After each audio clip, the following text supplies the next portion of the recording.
성경에 등장하는 수많은 이야기들을 우리가 살펴볼 때 우리의 주목을 끄는 점을 하나 꼽는다면 그것은 바로 하나님께서는 당신의 사람들을 통해 하나님의 뜻과 계획을 이루어 가신다는 사실입니다. 하나님의 뜻이 계시된 우리가 날마다 묵상하는 이 성경부터 하나님께서 보내신 선지자들과 학자들과 또한 예수님의 제자들을 통해 기록되었다는 점이 이를 잘 대변해주고 있는 것 같습니다. 하나님께서는 분명히 그 일들을 단숨에 효과적으로 한 번에 행하실 수 있음에도 불구하고 성경은 지속적으로 하나님께 쓰임받은 사람들의 이야기를 우리에게 전달하고 있습니다. 그리고 이러한 사실은 오늘날을 살아가는 우리도 하나님께 붙들린 바 되어서 하나님의 일을 위해 하나님의 영광과 하나님의 나라를 위해 쓰임받는 삶에 대한 소망과 사모하는 마음을 갖게 하는 것 같습니다. 그것이 하나님께서 우리를 부르신 목적이기 때문입니다. 오늘 함께 살펴볼 이 본문 말씀은 애굽 왕 바로가 이스라엘 백성의 번성을 두려워한 나머지 반인륜적이며 포악한 명령을 내리는 것으로 시작하고 있습니다. 갓 태어난 히브리 남자 아기를 모두 죽이라는 것입니다. 이스라엘 백성에게 닥친 이와 같은 절망적인 상황 가운데서도 우리는 제가 앞서 말씀드린 것처럼 하나님께서 당신의 사람들을 통해 이스라엘 백성을 도우시고 그들을 구원하시는 하나님의 모습을 저희는 발견할 수 있습니다. 특별히 이 본문 말씀 가운데 언급되는 십부라와 부하라는 두 여인의 삶을 통해 과연 하나님께 쓰임받는 인생이 어떠한 인생인지, 우리는 어떻게 해야 하나님께 쓰임받는 인생을 살아갈 수 있는지 이 시간 함께 살펴보기를 원합니다. 첫 번째로 본문이 우리에게 전달하는 교훈은 하나님께서는 하나님을 경외하는 자들을 사용하신다는 사실입니다. 바로와 애굽인들이 이스라엘 백성에게 폭력과 억압을 가하고 이 본문의 앞절인 1장 14절 말씀과 같이 온갖 고된 일로 그들을 괴롭게 하였지만 그럼에도 불구하고 이상하리만큼 이스라엘 백성들은 계속 번성하게 됩니다.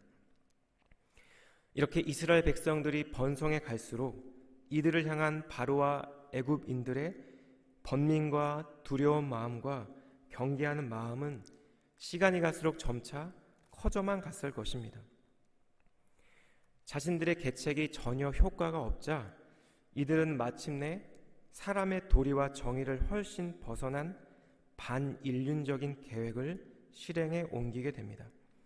그것은 바로 갓 태어난 히브리 남자 아기들을 산파들을 통해 살해하는 것이었습니다. 우리 15절과 16절 말씀인데요.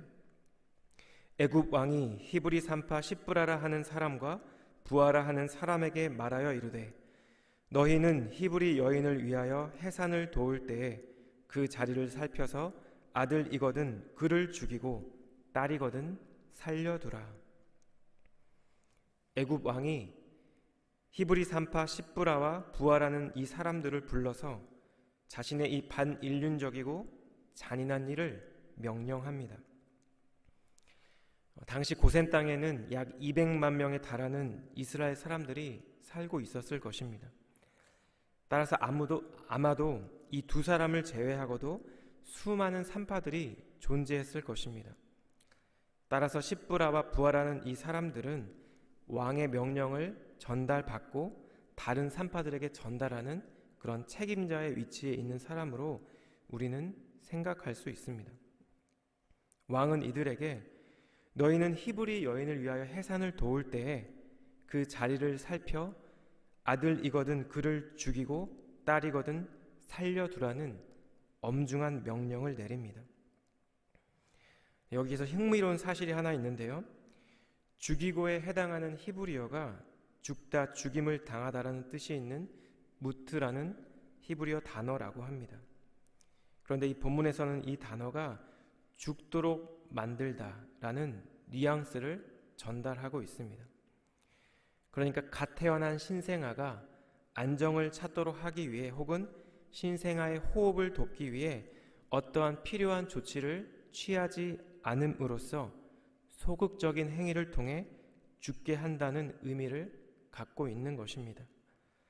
적극적으로 죽이다라는 다른 뜻의 히브리어를 사용하지 않고 다소 소극적인 이 단어를 바로가 사용한 것은 산파들의 죄의식을 덜어주고 살해 사실을 감춤으로써 산파들이 이 살해 행위를 지속적으로 자행하도록 하려는 교활한 의도가 깔려 있다라는 것으로 우리는 해석할 수 있을 것입니다.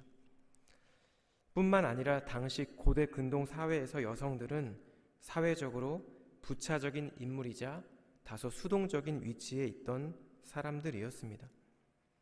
고대 근동의 최강대국의 위치에 있었던 애굽의 바로왕에게 불려가 왕의 명령을 하달받은 이 여인들에게 어쩌면 선택의 여지는 전혀 없는 것처럼 보이는 것이 사실입니다. 이 엄중한 왕의 명령을 따르지 않는 것은 따르지 않는 어떤 사람에게도 어떠한 형벌이 따르게 될지 너무나 자명해 보입니다. 그런데 오늘 본문이 우리에게 전달하고 있는 것은 너무나 놀랍게도 서슬퍼런 애굽 왕의 권세보다 하나님께서 가지신 힘과 권세를 더 두려워했다라는 것입니다. 17절 말씀인데요. 그러나 산파들이 하나님을 두려워하여 애굽 왕의 명령을 어기고 남자 아기들을 살린지라. 그들은 단숨에 그들의 생명을 앗아갈 수 있는 막강한 권력과 군사력을 가진 애굽 왕의 명령을 어기고 히브리 남자 아기들을 살린 것입니다. 이 여인들이 이처럼 담대하게 왕의 명령을 어길 수 있었던 이유는 17절 말씀과 같이 그들이 하나님을 두려워했기 때문입니다. 당시 세속 세계를 주관하는 애굽 왕의 권세보다 보이지 않는 하나님께서 갖고 계신 권세와 위엄을 더 두려워했던 사람들이었던 것입니다. 그들은 하나님이 어떠한 분인지 알고 있었고 그런 하나님을 향한 담대한 믿음을 소유한 사람들이었습니다. 인간에게는 누구나 마음속에 어떤 특정한 대상에 대한 혹은 어떤 일에 대한 두려움이 있습니다. 그리고 인간의 이 마음 깊숙한 곳에 자리 잡고 있는 두려움의 근원 중 하나는 바로 죽음에 대한 두려움일 것입니다.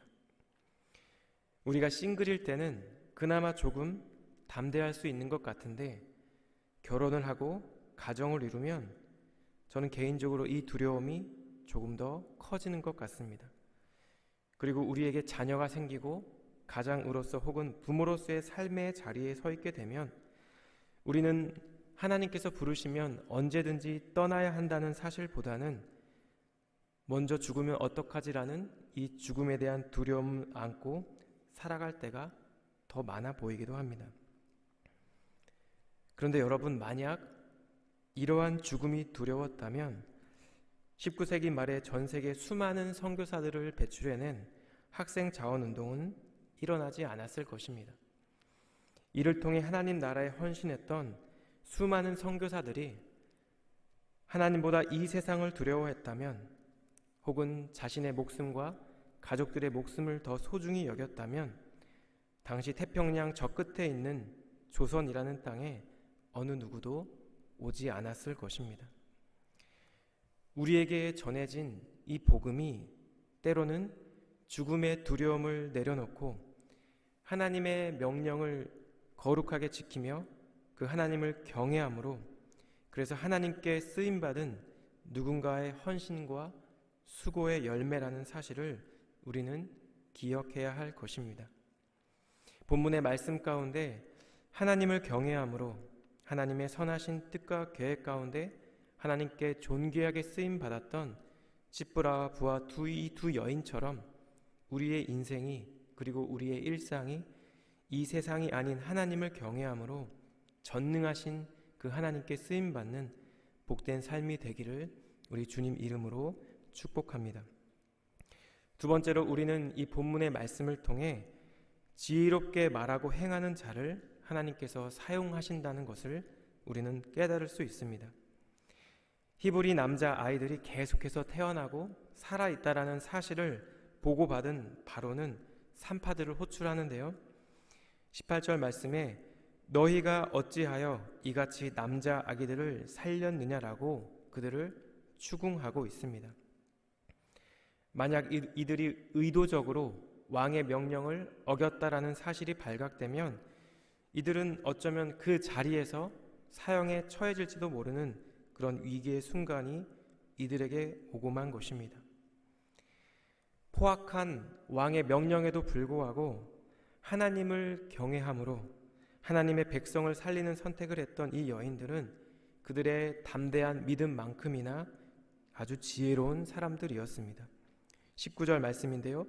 산파가 바로에게 대답하되 히브리 여인은 애굽 여인과 같지 아니하고 건장하여 산파가 그들에게 이르기 전에 해산하였더이다 하매. 어떤 신학자들은 이들이 민족을 살리기 위한 명목으로 왕명에 불복종하고 거짓말을 한 이 행동이 정당화될 수 있는 것인지 그런 윤리적인 관점에서 문제를 제기하기도 합니다.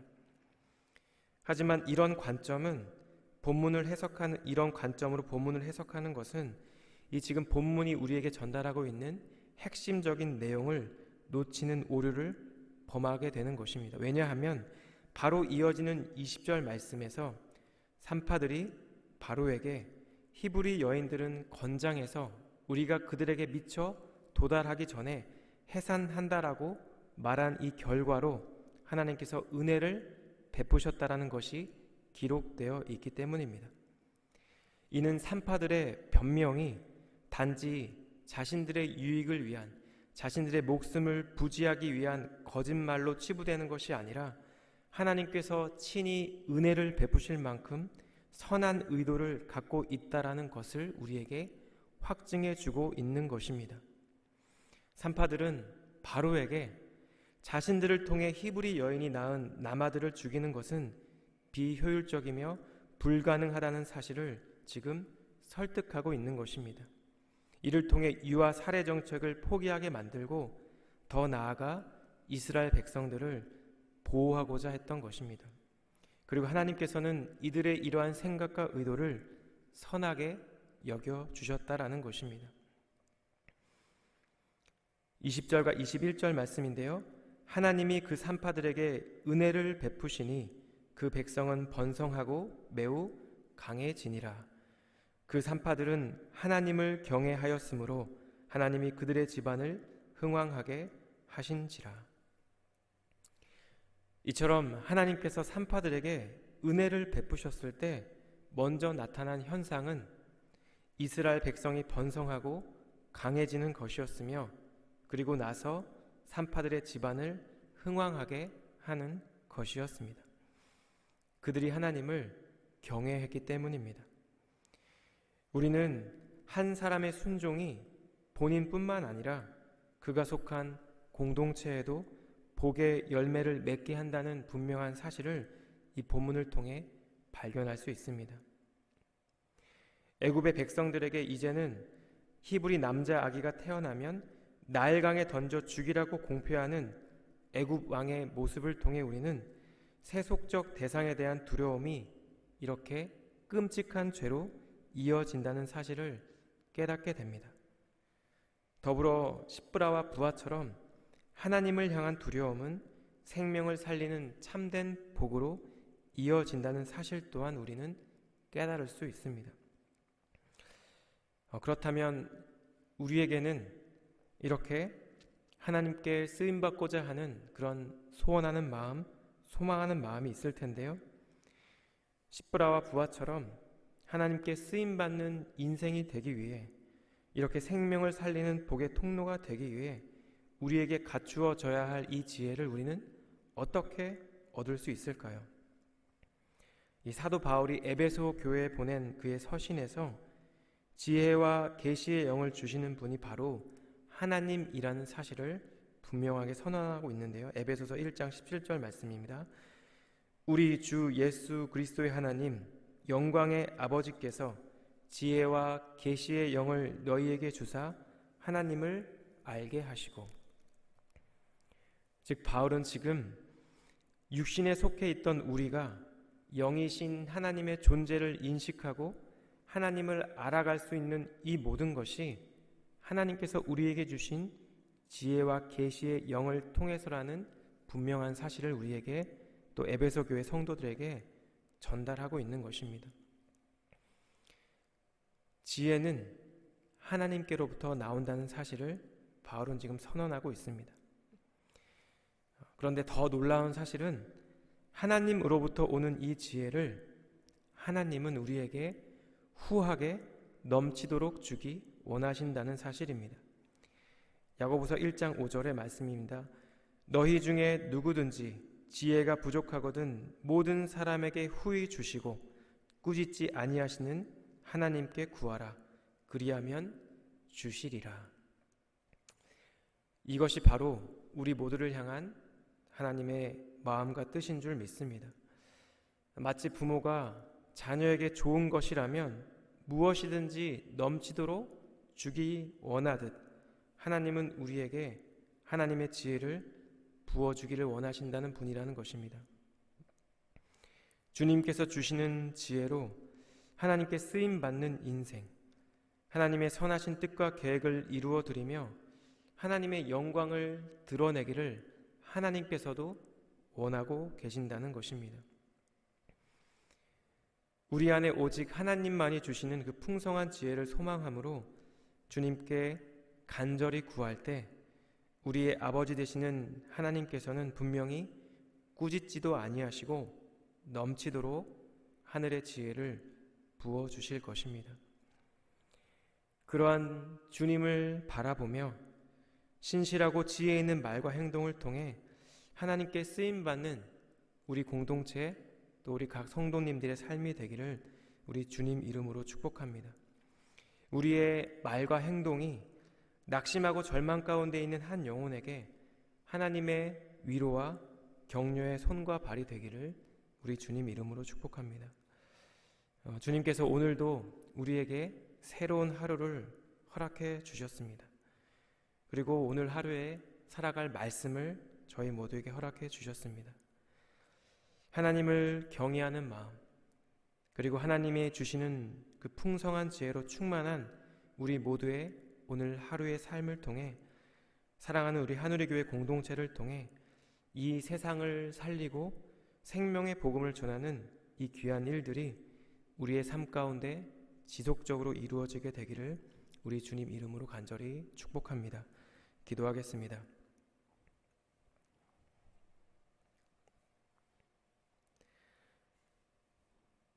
좋으신 하나님,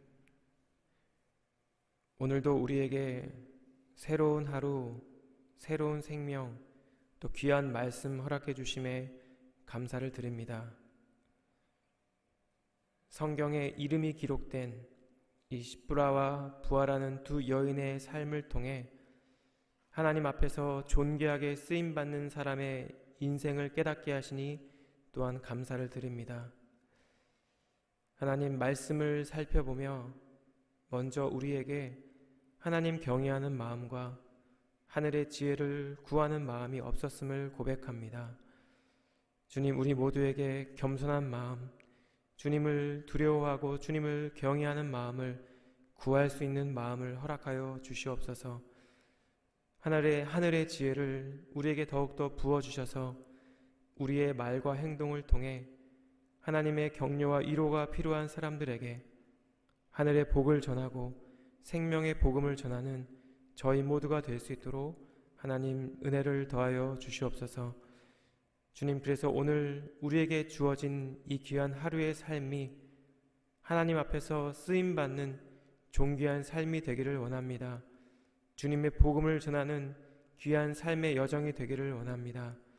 하나님 마음껏 우리를 사용하여 주시고 우리 평생의 삶 가운데 주님 경외하는 마음과 하나님의 지혜를 구하는 마음이 우리 안에 충만할 수 있도록 하나님 은혜를 더하여 주시옵소서. 오늘 하루도 주님 주신 이 말씀을 기억하며 주님께 쓰임받는 복된 삶을 살아가는 귀한 하루의 삶이 될 수 있도록 하나님 저희 모두와 함께하여 주시옵소서. 그렇게 선하게 행하실 주님을 찬양하고 또 주님께 영광을 올려드리며 존귀하신 예수님 이름으로 기도드렸습니다. 아멘.